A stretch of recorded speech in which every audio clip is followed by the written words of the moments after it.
En Galicia sobran cemiterios. Hai preto de 4.000 en todo o noso territorio, pero o que non sobra é sitio libre para enterrarse. Moitos camposantos galegos teñen todos ou case todos os nichos ocupados.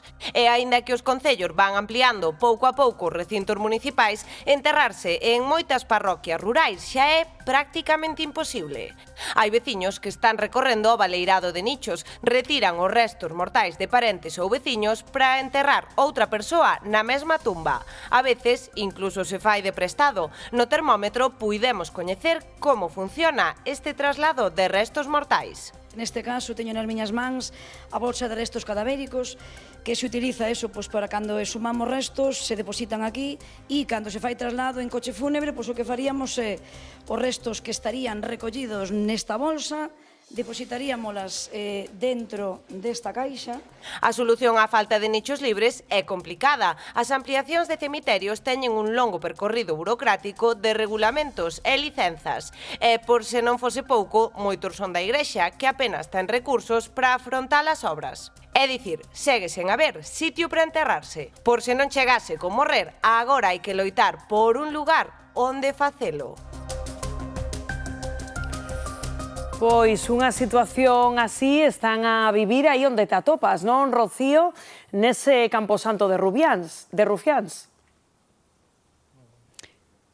Sí, aquí en Rubiáns, como dis, estamos a vivir un auténtico calvario, por iso quixemos vir aquí e falar cos seus veciños, porque xa levades moitos anos vivindo esta situación de falta de nichos. Cantos anos concretamente, Álvaro? 25 anos que se veu que facían falta nichos, non?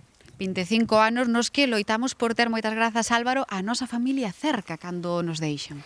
Por suposto, eso é unha necesidade, é un problema moi grande da parroquia de Rubiáns, que queremos ter a xente da parroquia cerca, no noso cementerio.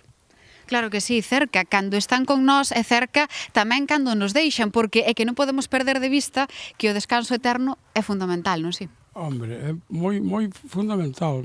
Pensando nas nosas familias, cando vivimos aquí e morremos, tiñemos que estar todos mortos no mesmo sitio, para acordarse deles e non leválos dun lado para o outro. Este é un problema que temos aquí en Rubiáns que temos que solucionar moi pronto.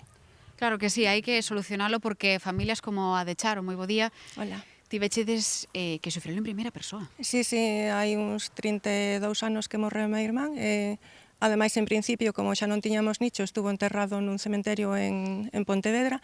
Despois prestáronos aí e tal, meus pais truxérono para aquí, pero claro, desde entonces meus pais levan intentando conseguir un panteón que non dá chegado, vamos. Porque queremos ter aos nosos seres queridos cerca, tamén moitas grazas, Charo, cando nos deixan. Esa sorte non agorreu a túa familia, Loli. No, mi padre hace casi 3 años que falleció y a la espera de la ampliación que no da llegado, tuvimos que comprar nicho en otro cementerio. Un cementerio que non se atopa nesta parroquia. No.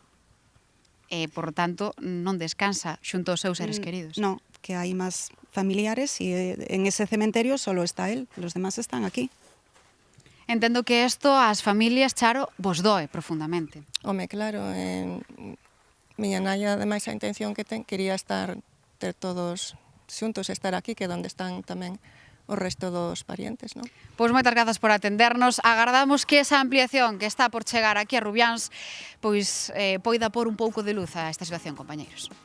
Grazas, Rocío. Pois sí, que testemunhas máis duras, non, Antonio? E que a ver, pois vivir en Vilagarcía e ter enterrado o teu pai en Pontevedra, como lle pasaba aí a Charo, pois ten que ser duro, non? Home, supoño que sí. Pero eu estaba pensando, xeu, como se amañarían antes que se enterraban os mortos na iglesia. Como farían? No chao. No chao, debaixo das lastras. E mira que había máis xente que agora, que as familias fluían.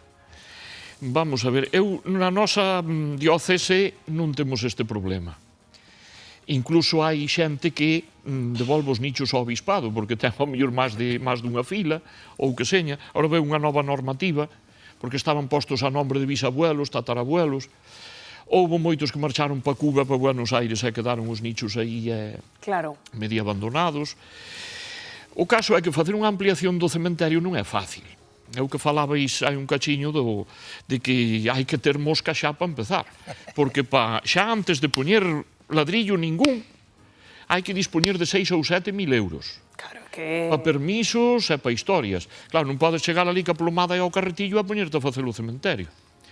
Ten que estar pegado ao vello, ter un acceso desde o vello para que seña ampliación, porque senón ainda che dan máis guerra, e despois hai que pedir permisos a varias institucións, a urbanismo, permiso de urbanismo, ainda que teñan unha aldea, a Augas de Galicia, a patrimonio, porque se o sitio para ampliar está ao pé dunha iglesia ou dun cruceiro, ou de alguna cousa que teña certo mérito artístico ou cultural, tes que meterte en patrimonio e viña dar voltas aí con eso.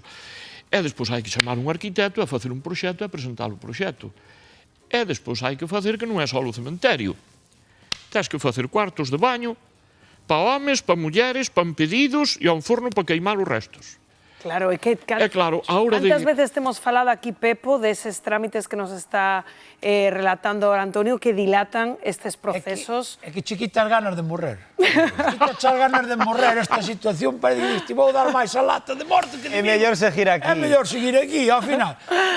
É certo que todo o que ten que ver con obra pública, por chamarlle así, claro, é un desconcerto de permisos, papeleiros, burocracia, que ao final che quitar ganas de todo. Pero, bueno, eu entendo que xe antiguamente, eu creo que algo de culpa tamén, e agora vame dilapidar a min, é o negocio funerario que hai aí tamén, porque todos eses que están enterrados debaixo das pedras da igrexa, non hai caixa, non hai esas cousas que hai agora, que hai que ter non sei cantas medidas, que se xa biodegradable, que se xa non sei como. Bueno, o xente que quere caixas customizadas, claro, que diso tamén falamos. Quédome co que dixeches, Pepo, que mellor estar aquí, eso sen dúbida ninguna,